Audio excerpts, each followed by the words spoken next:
सुंदर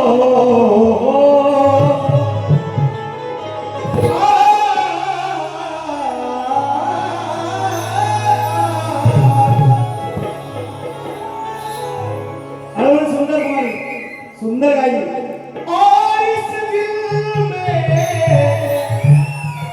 हॉटेल इथं गायलं तर ऐका, त्याच्यावर मला बोलायचं नाही.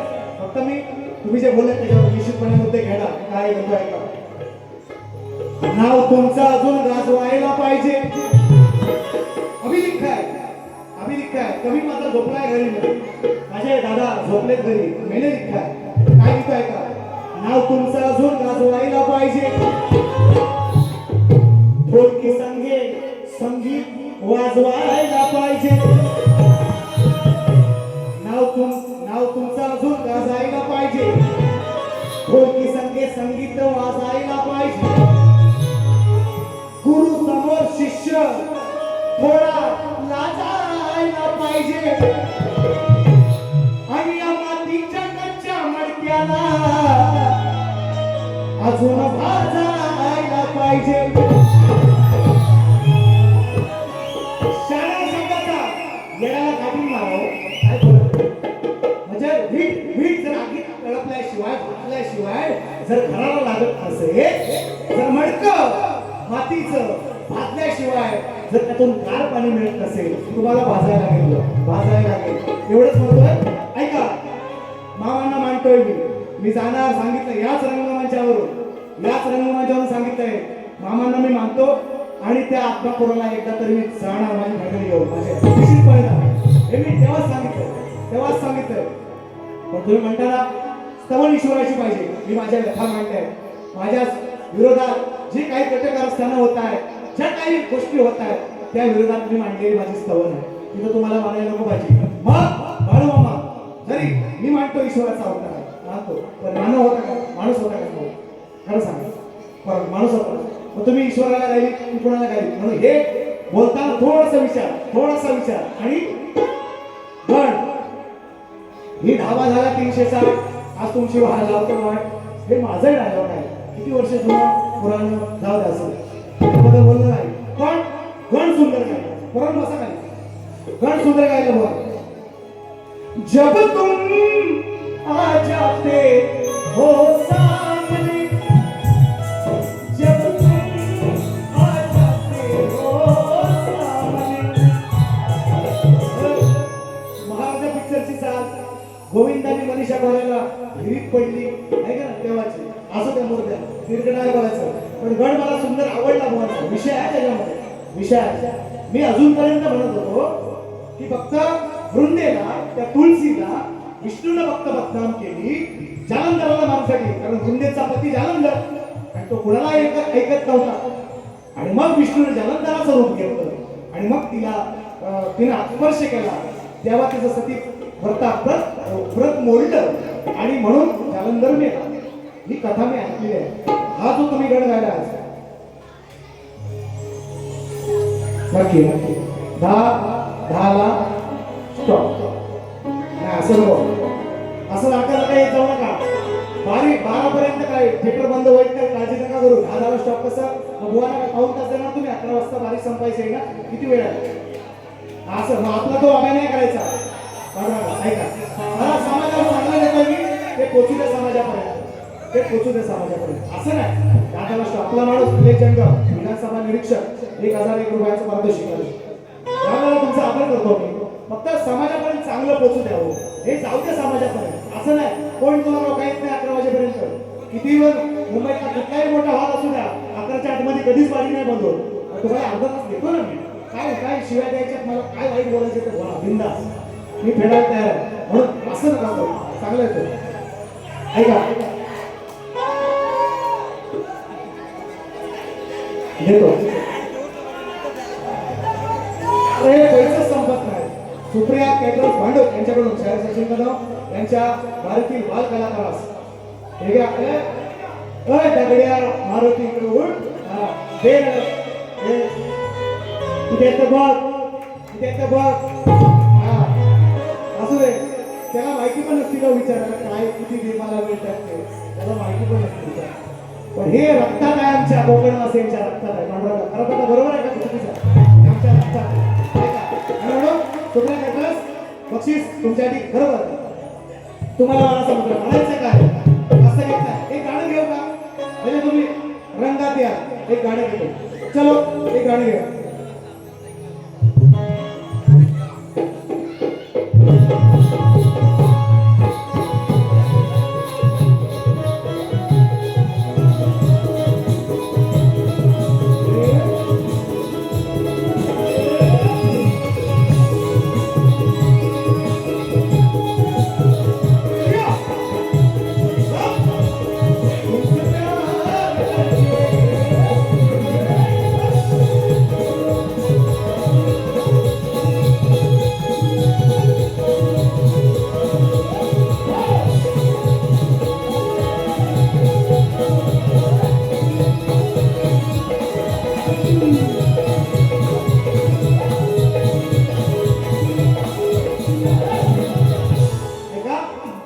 पहिले श्रद्धांजली देतो माझ्या नाऊदादाला, ज्याच्यासोबत मी एका आम्ही शाळेमध्ये शिकलो आणि त्यासाठी आणि बक्षीस पण आहे आकाश बर्गे संगी. 28 ऑगस्ट रक्षाबंधन आहे आणि रक्षाबंधनाचं गीत माझं व्हायरल आहे. निश्चितपणे तेही घेतोय.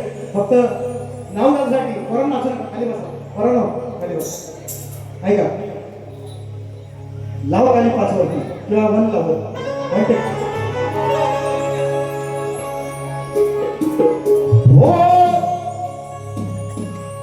होती तुझ्या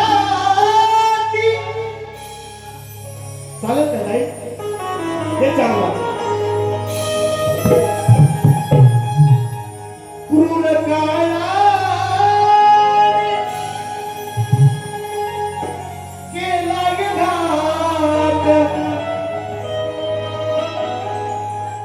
बंधू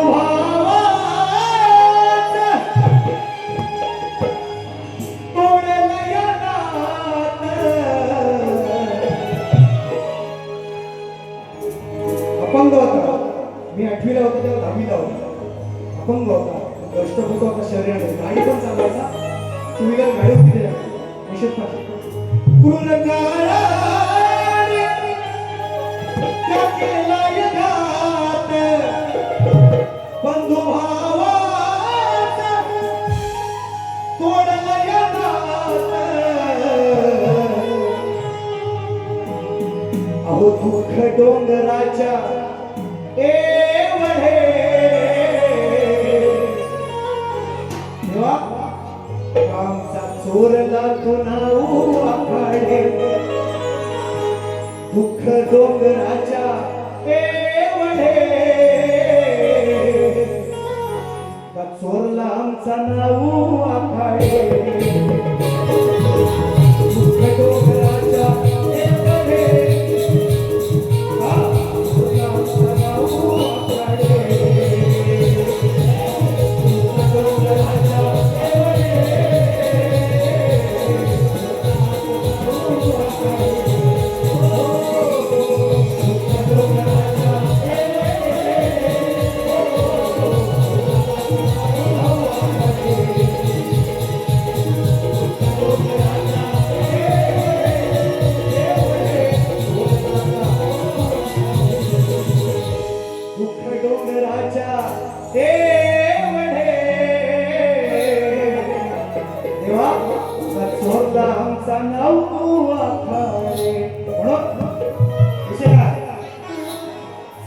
निर्मात्याने बनवली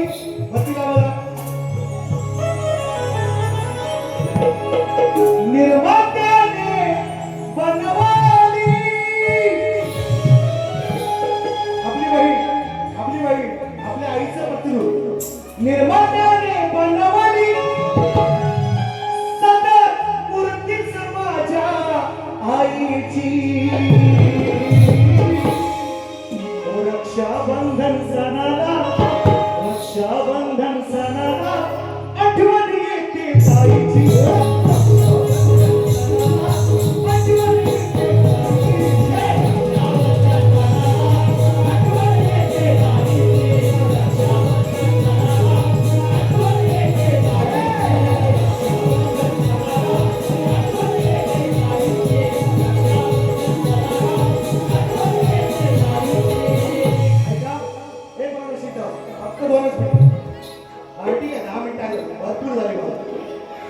बुवा काय म्हणतात बघा, म्हणजे मला फार आश्चर्य नाही, मला कौतुक वाटलं त्यांचं. जो प्रश्न माझा आज कोकणातल्या नामवंत कलाकारांना सुटत नाही, त्याचं उत्तर द्यायचा प्रयत्न केले. आणि माझ्या त्या रजा, तुम्ही हृदय घेऊन झोपा बुवा, जरा होती जरा. आणि रजा संघ म्हणतात मेलं बुवा, रजा संघ म्हणतात अरे जरा संघ बुवा.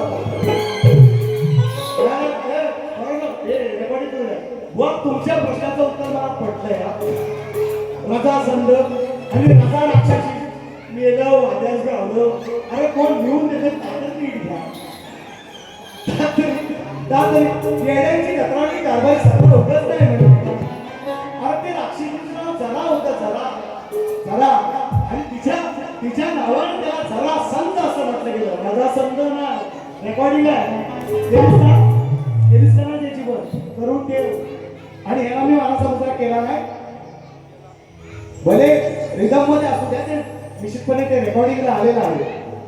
फोन करू नका कोणी पण, थांबा जरा, फोन नका करू नका, बारीक आहे कार्यक्रम. ती जरा जरा समजा. आणि हे उत्तर मला आलंय भगीरथ सुद्धा, अगदी दत्त उत्तर जुळणार आहे भगीरथ. पण मी सांगितलं त्या बाजू मी सोडवले. आणि तुमच्या प्रश्नाचं उत्तर घेऊया. शायराने मला विचारलं काय तो प्रश्न देतो, लगेच देतो, मला जास्त वेळ लागेल. सचिन सकारात्मक पदाव अर्जुनाच्या अग्निप्रवेशासाठी रचलेल्या छेदेची उंची किती? गोवांसर विषय काय का प्रश्न आहे त्याचा माझ्यावर उत्तर देतो. त्याला मी सविस्तर स्पष्टीकरण. 30 हात, साधारण आपला हात आहे ना, हा 1.5 फुटाचा हात आहे. 30 हात हा ग्रंथ पुरावा महाभारताच्या द्रोण पर्वातील अध्याय 101 आणि 103 या संदर्भानुसार अर्जुनाचा अंत पाहण्यासाठी कुरुक्षेत्रावर तब्बल 30 हात भव्य चिता उभारली गेली होती. ती कारण का लोक त्या सगळ्या कौरवांना दिसावी, कारण का त्याने प्रतिज्ञा केली होती, ज्याने माझ्या अभिमन्यूला लाथ मारली, प्रेताला त्या माझ्या मुलग्याच्या प्रेताला लाथ मारली, त्या जयद्रथाचा मी सूर्यास्त होईपर्यंत वध करू, अशी अर्जुनाची प्रतिज्ञा होती.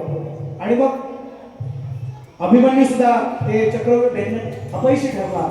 हे लागली कर्णाला पण लाथ मारली, त्याच्या देहाला खरी गोष्ट आहे, कर्णाला लाथ मारली. जयद्रथानं तर लय अपमान केला. आणि म्हणून अर्जुनाने भीष्म प्रतिज्ञा केली की सूर्यास्तापूर्वी या जयद्रथाचं मी शिर मुंडकं उडली. ही 100% गोष्ट खरी आहे. हे महाभारत आहे, निश्चितपणे वाचक लोक या ठिकाणी उपस्थित आहे. आणि मग ती चिता सर्वांना दिसावी. आणि जर तसं नाही केलं मी तर सूर्यास्तानंतर मी अग्निदहन करीन, अशी अर्जुनाची प्रतिज्ञा. आणि मग ती दिसावी, चिता दिसावी, सगळ्यांना कौरवांना दिसावी. आणि त्यासाठी 30 हात म्हणजे जवळजवळ 45 ते 50 फूट अशी उंच चिता सगळ्या कौरवांना सुद्धा दिसायला पाहिजे, म्हणून तशी केलेली होती ती. आणि निश्चितपणे तेव्हा कृष्णाची लीला झाली आणि कृष्णानं आपल्या सुदर्शन चक्राने तो सूर्य झाकला. आणि मग ती चिता, हा अर्जुन कसा मरतोय किंवा चितेत कसं काय जळतोय ते बघायला जयद्रथ पुढे डोकावला. आणि मग कृष्णाने सुदर्शन चक्र बाजूला केलं आणि मग म्हटला हाच तो सूर्य आणि हाच तो जयद्रथ. उडव मुंडकं म्हटला, उडव मुंडकं. आणि उडवलं मुंडकं. तरी सुद्धा म्हटला कृष्ण काय म्हणतोय, अर्जुना हे मुंडकं जमिनीवर पडायला नको. जर हे मुंडकं जमिनीवर पडलं तर तुझा नाश होईल. आणि म्हणून त्या जयद्रथाचा बाप तिकडं तपश्चर्याला बसलाय. ते मुंडकं आकाशात उडवत ठेव म्हटला कृष्ण अर्जुनाला म्हटला. आणि ते मुंडकं जाऊन पडलं जयद्रथाच्या बापाच्या हातामध्ये. आणि मग अचानक काय पडलं हातामध्ये, आणि म्हणून ते झटकून टाकलं, त्याने जमिनीवर पडलं. जयद्रथ बापने ही कथा आहे. त्या चितेची उंची 30 फूट. आणि काही कीर्तनकार सुद्धा आज ज्या प्रमाणे कीर्तन करतात त्या चितेची उंची 84 फूट पण सांगतात, 84 हात पण सांगतात. कारण 184 योनी फिरून हा मनुष्य जन्माचा देह आपल्याला मिळतो, हा मनुष्य जन्म आपल्याला मिळतो. पण ही सत्य कथा आहे. 30 फूट उंची म्हणजे आत्ताच्या भाषेमध्ये तेव्हा काय माप नव्हते. मग आत्ताच्या भाषेमध्ये आत्ताच्या फुटामध्ये जर वापरायची असेल तर 45 ते 50 फूट त्या चितेची उंची हे तुमच्या प्रश्नाचं उत्तर. पुरावा पण दिला शाळेत आणि तुम्ही माझ्या प्रश्नाचं काय उत्तर काय पुरावा तर काय नाही तुमचं नाही हो काय हो अजून शिका तुम्ही मी म्हणतोय शिका तर टिका तुमच्याकडे नम्रता आहे आणि हा नम्र भाव ठेवा आयुष्यभर नम्र भाव ठेवा तुम्ही मोठे व्हाल आणि माझ्या तालुक्यातला कलाकार मोठा झाला तर त्याचा मला खरोखर सांगतो मला त्याचा अभिमान आहे. भावेश टेमकर दापोली आईची कट मारा आई बाप सोडून गावी पोटासाठी पशाले आणखी पशाले खरं दादा तुमचे पण पश्चे होतात ऐका आई बाप सोडून गावी पोटासाठी गेला पण दिन रात मला लेकरा तुझी हुरहुर पाहिजे नाही ना तोंडाला मी वर्षभर त्यांना पाहण्यासाठी मन हे झालंय आतुर अरे बाबा काय नको आणू तू फक्त ये ना सणाला घेऊन येला तो नातीला आणि लाडक्या सुनाला अरे बाबा काय नको आणू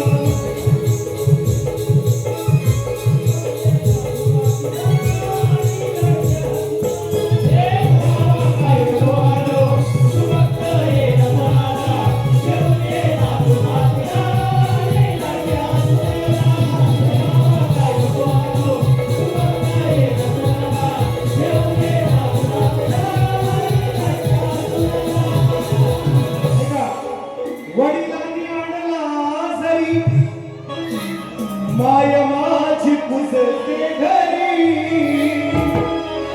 साडी जुनी फाटली तरी पदर घेऊन डोईवरी मग कबूल करा बाबा घराची तीच शोभा पण साधं कौतुक तिचं करी हो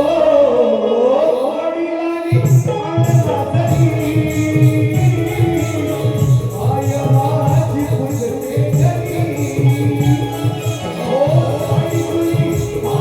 माय माझी पुसते घरी हो साडी जुनी फाटली तरी पदर घेऊन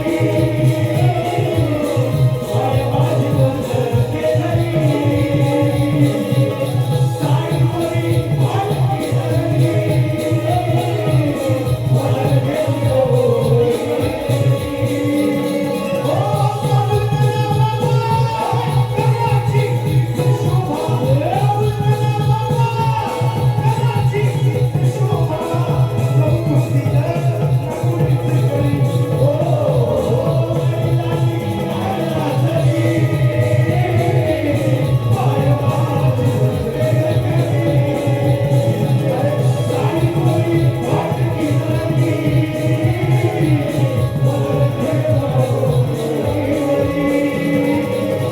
वडिलांनी आणला जरी माय माझी पुसते घरी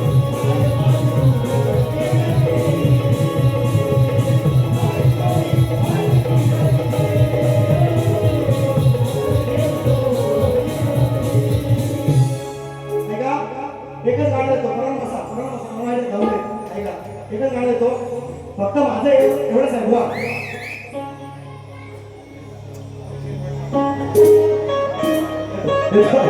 ऐका ना माझं एवढंच विनंती बुवा शक्ती तुला हे लक्षात घ्या पाहिजे तुम्ही काय म्हणता गवळणीमध्ये बघा काल रात्री आंटीची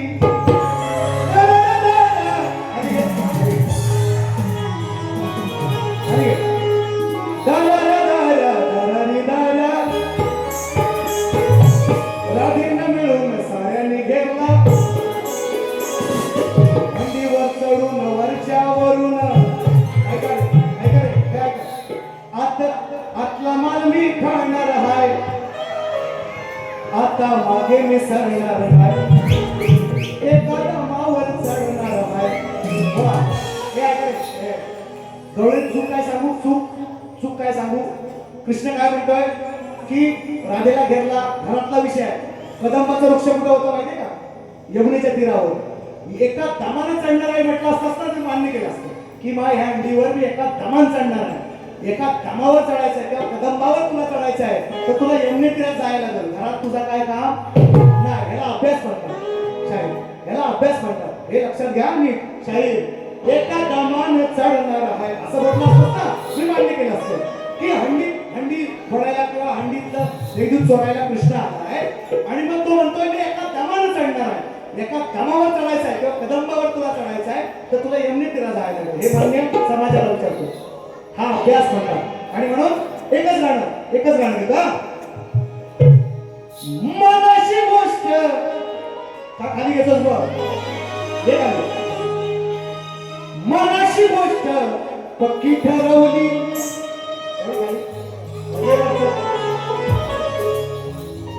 मनाची गोष्ट पक्की ठरवली. सावित्री म्हणते यमराजा ऐका विषय. मनाची गोष्ट पक्की ठरवली. काळाच्या महाकाळाला हरवली. सत्यवान असा ते प्राण न्यायला लावतात तेव्हा म्हणतात. विषय कसा आहे सचिन भाऊ म्हणतात. सचिन भाऊ बोलते तो सबको बोलते. ऐका मनाची गोष्ट पक्की ठरवली. काळाच्या महाकाळाला हरवली. तो लांबवर गेला आणि म्हणाला. तो लांबवर गेला आणि म्हणाला करीन हा घात, तुझा करीन हा घात. पण भाल्यांना पाठवली मी परतून ढगात. भाल्यांना पाठवली मी परतून ढगात. भाल्यांना पाठवली मी परतून ढगात. भाल्यांना पाठवली मी परतून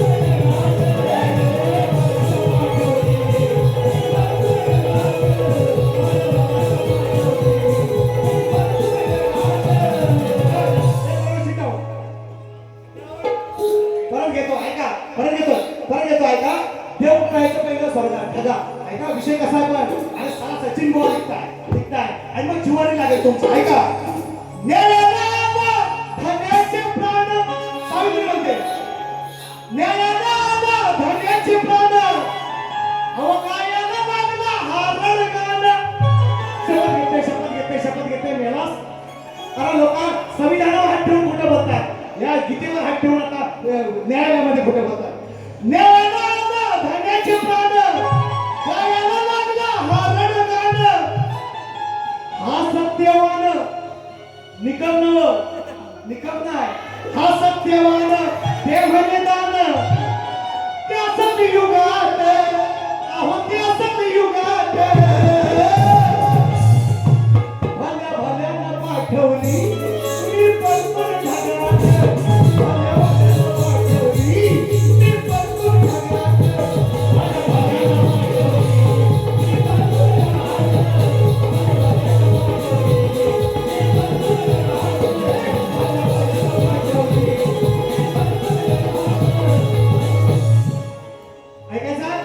वाणी असा सुंदर विषय गायला. ऐका जगाचा काय ते मला विषय नाही कळला पण सुंदर गण गायला वाणी. खरोखर विषय नाही मला कळला. मी निश्चितपणे त्याचा अभ्यास करीन आणि म्हणजे तुलसीला काय शाप दिलाय गणाने त्याचा मी निश्चितपणे अभ्यास करीन. आवर्जून करीन. गण मला आवडला. ओके सर फक्त एकच घेतो. काय म्हणतोय तुम्ही स्कूल मारा तर आम्ही कचकून मारू तुमची. एवढं निश्चितपणे सांगतो. म्हणून अरे ठाण का तुला देऊ मान का. ठाण का तुला देऊ मान का. चार चौघामध्ये नवावरला तू कधी. मग करू काय सांग तुझा अपमान का. ठाण का तुला देऊ मान का.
तुमचा माणूस आहे. मला लय बोलायचं होतं आधी. फक्त एकच घेतो अंतरा. जरी शिरोपाक खाईन चरणात माझा होईन, स्वर्ग सुखामध्ये तयाच्या नाहीन, पण एकदा तरी आत्मपुरा जाईन जाईन बाळू डोळे भरून पाहीन. एकदा तरी आत्मपुरा जाईन जाईन बाळू डोळे भरून पाहीन. एकदा तरी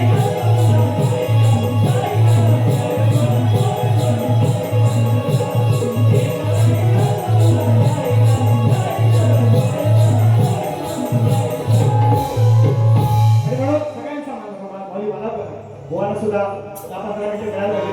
पण एवढा हॉल मी बघितला आहे, 10:30 वाजता बारी संपवतो असा हॉल नाही मिळाला.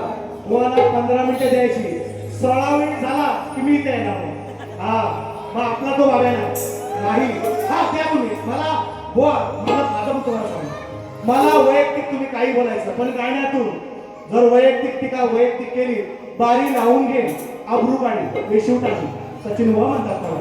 गाण्यातून तुम्ही काही बोला माझं म्हणणं गाण्याला तुम्ही आणि मला काय शिवाय द्यायचे ते गाण्यातून द्या मला. वैयक्तिक टीका मी तुमच्यावर केली नाही. जर तुम्ही केली 16 मिनिटाला मी इथे येणार आणि दुसरी तरी संपवतो. जी सेवा चांगला असेल तेवढं घेऊन जा. माझ्या लोकांना सांगतोय वाईट माझं मला परत द्या मी घ्यायला तयार आहे. तुम्ही चांगलं तेवढं माझ्याकडून घेऊन जा एवढी विनंती. सगळ्यांनी माझी बारी शांतपणे ऐकली त्याबद्दल तुमचे सगळ्यांचे आभार आणि दुसरी तरी संपवतो. जय हिंद जय महाराष्ट्र.